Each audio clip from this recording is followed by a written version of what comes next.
Darko Lazić suočava se sa velikim porodičnim gubitkom nakon tragične smrti brata, a utehu je potraži u veri. Pevač je otputovao na Svetu Goru i posetio manastir Hilandar, gde je boravio s podrškom najbližih prijatelja i porodice. Darko Lazić trenutno prolazi kroz jedan od najtežih perioda u svom životu. Popularni pevač nedavno je doživeo veliki porodični gubitak. Njegov rođeni brat Dragan tragično je nastradao 11. marta u saobraćajnoj nesreći kod Šapca.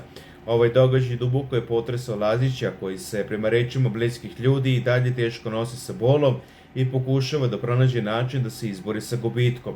U trenucima tuge i preispitivanja, utehu i snagu pronašao u veri. Poslednjih dana gotovo se ne odvaja od članova porodice, najbližih prijatelja i kolega, koji su mu velika podrška i oslonac u ovom teškom vremenu.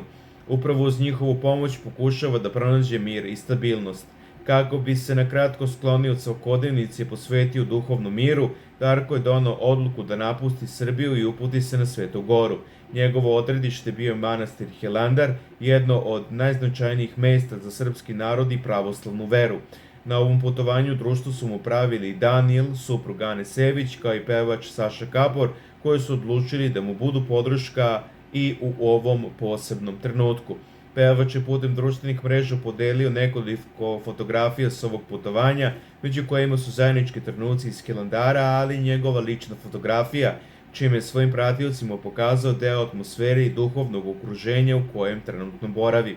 Manastir Hilandar, smešten na Svetoj Gori u Grčkoj, ima izuzetno značajno mesto u srpskoj istoriji i tradiciji. Osnovan je krajem 12. veka od strane Stefana Nemanje i njegovog sina Svetog Save, koji su udarili temelje srpske duhovnosti, kulture i identiteta. Tokom vekova Hilandar je bio ne samo verski, već i kulturni i obrazovani centar u kojem su čuvani brojni i vredni rukopisi, ikone i istorijski spomenici.